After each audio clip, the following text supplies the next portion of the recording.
I wanted to start, obviously, that the news has been dominated in the last 48 hours in relation to what's going on with Manchester City. Of course, we've seen they are suing the Premier League. It has now emerged that Chelsea are the team that are backing them, that are going to be their witnesses.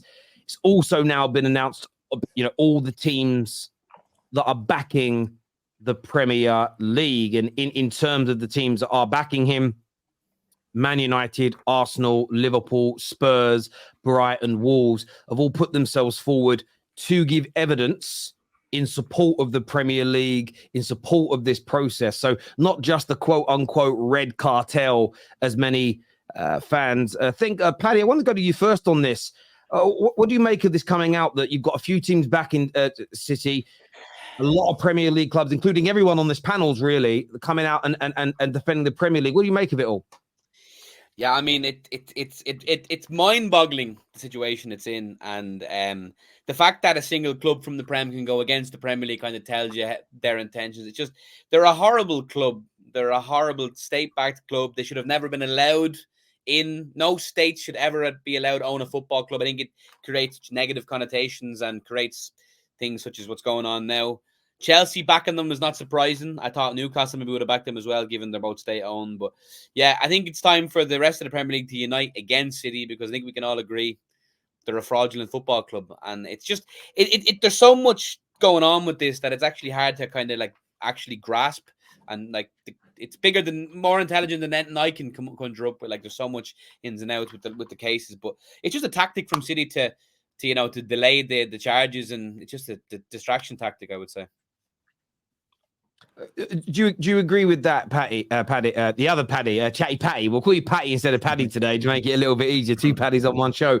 Do you agree with that? Do you think this is City just trying to cause problems, scorch earth, take everybody down with them? Or do you feel actually they've got a legitimate case here of being mistreated and the Premier League acting unlawfully? You know what? It's so hard because there's 115 charges, and I can't lie, I'm not up to date. Like Paddy was saying, there's so much going on. It's really hard to get your head around it. So I genuinely don't know, but it's quite telling that all the other big clubs have all literally snitched on Man City, so to speak. So that goes to show, there's no loyalty here. And it's quite weird because obviously, all the Spurs fans were willing Manchester City to win the league over Arsenal. And now literally 2 weeks later, we're literally telling tales on them and all of that stuff. So it's quite ironic. But I don't know, Terry, man.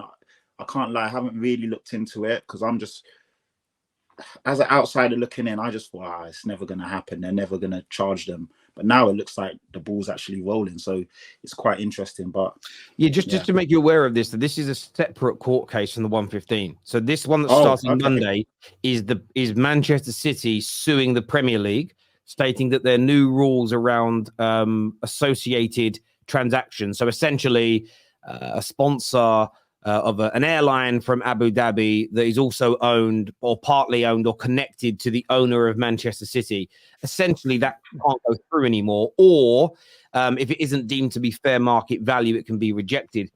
The reason Chelsea have backed them in this court case is Chelsea, of course, had their big Paramount Plus contract sponsorship deal rejected because the Premier League and its independent adjudicator essentially said it's a conflict of interest because they're a broadcaster of the sport, and having the same as Man United were rejected from a takeover from Sky back in the 90s. So this is actually Man City suing the Premier League and stating the Premier League is acting unlawfully. They're suing them for damages, and they want the rules around associated parties to be changed. What people are stating, Patty, is that this is an attempt by City an aggressive attempt to try and get the 115 charges dropped. And one of the big articles in the Times today, and I wanted to throw this out, is a lot of the Premier League clubs are backing the Premier League, the Man Uniteds, the Liverpools, Wolves, Brightons. They believe the charges against City are going to be dropped because of political pressure. Dizzy, do you see that being the case? Do you think the government is going to end up getting involved here? I think, I do think, as much as I don't want it to be the case, I think they will end up dropping the charges. If memory serves correctly, I think Rishi Sunak came back from Saudi and he said that they talked about that they talked about what was not Saudi. They talked about what was going on in the whole UAE. case.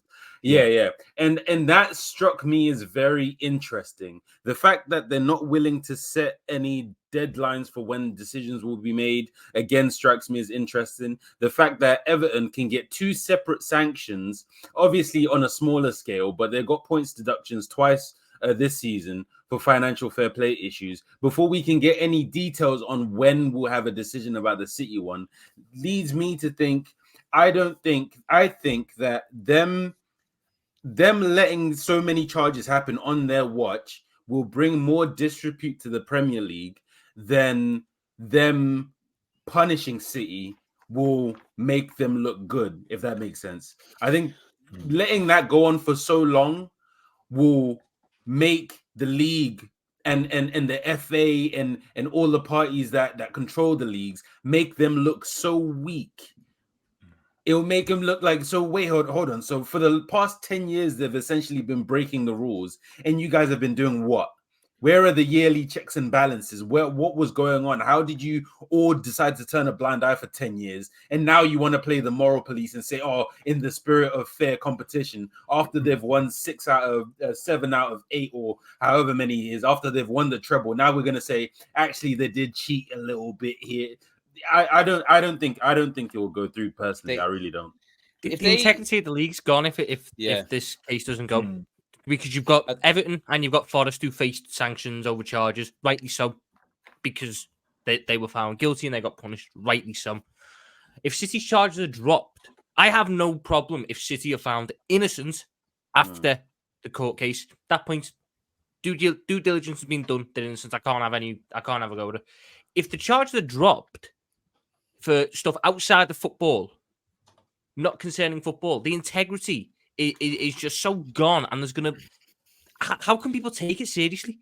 How can people take it seriously when Everton and Forest, for minor charges, have been done, and in the case of certain ones, nearly lost their spot in the Premier League, but City could get dropped without facing any sort of investigation behind it? That's the problem that gets me. I have no problem if it goes to court and it's found innocent. That's due diligence. But the state and the lack of sort of any backbone, if these charges are dropped, is horrendous. It's horrendous, and it demeans everything. Everything. Do you know what's really interesting about as much as you?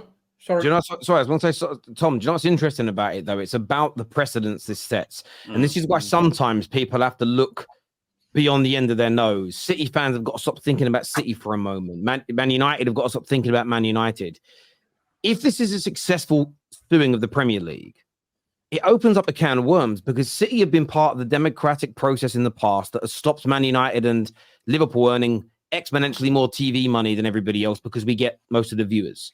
So they have participated in this, what they call sort of autocratic, democratic approach, but yet they've benefited from it in the past. Because if Liverpool and Man United collectively were earning, because there was talk of us getting 70 to 80 million more each, and everybody else having a reduction of 30 to 40 million based on TV percentage of viewings, that would have meant over the last 10 years, Liverpool and Man United would have pulled over £1 billion in value beyond everybody else. So if this is now deemed to be unlawful, when the way we vote is wrong, you open up a can of worms. And I'm sure there are multiple clubs sitting there saying, a lot of the smaller clubs didn't want the 5 sub rule, but the big clubs, including Manchester City, wanted it because our squads are bigger. No wonder so many teams are getting 90 plus points these days, and it's potentially easier to win trebles and do quadruples because now you can use 5 subs in a game. Back in 20 years ago, you couldn't even have more than 3 subs on the bench. So I look at these situations, and it's bigger than just this case. Equally, if it does go that far, the government might need to step in, because you could end up seeing the Premier League destroyed. You could end up seeing the Premier League become non-existent, and then it becomes scorched earth. And that's the concern I have, is that this isn't about I want City in trouble or I want my team to be in a better situation. We have to look at this.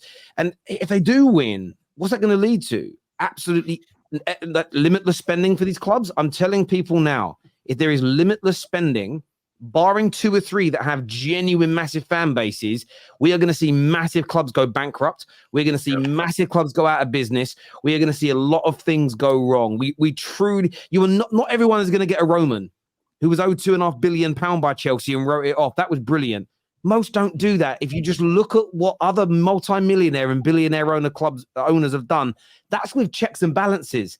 We have to be really, really careful here that we don't end up making a rod for our own backs as football. That's what I'm really concerned about in this. Sorry, Souls, what were you going to say, mate? Yeah, I was going to say, do you know what it is? It's become bigger than football. And the reason why I say that is because there is a lot of political influence that's going to take place. Because if we're being real, the Middle East in general is one of the biggest powerhouses in distributing oil. And that's one of the biggest powerhouses in terms of currencies right now. And there's going to be massive influence from the government to not tarnish that relationship with the UK that they have been building with the Middle East. It's the same relationship they've been trying to build with China as well. You know, they've had to go through different entities to get this done. So they're not going to allow something like this to ruin their relationship that they've been building with the Middle East. And that's the fear factor, because the Premier League, as they claim, even though we know it's not to be true, they want to keep politics away from football, but we see that politics keeps creeping in. And this is going to be another stance that the Premier League is going to take, where politics comes back into it, and then the fans are going to be left bewildering. What is the actual truth? Like, where is your stance? What is your moral high ground here? Because every single thing you do after this, you can't actually promote. You can't promote no for racism. You can't promote, for any of these sort of political agendas, because you're claiming one thing and doing another. And that's the kind of fear factor that I have, is that when the government gets involved, how far are they going to take it, and how much control are they going to assume? Yeah. And is that going to have a negative effect where clubs are having to pay way more in fees and taxes and everything? That's going to have a negative impact in spending and the ability to actually generate money. We don't want football being nationalized. It's also going to answer the question as well: who is more powerful? Is it the UK government or is it the UAE? And the reason why I asked that question, I don't have an opinion on it. But there are some that claim that the UK government is more powerful because the UAE needs us to help, quote unquote, sports wash.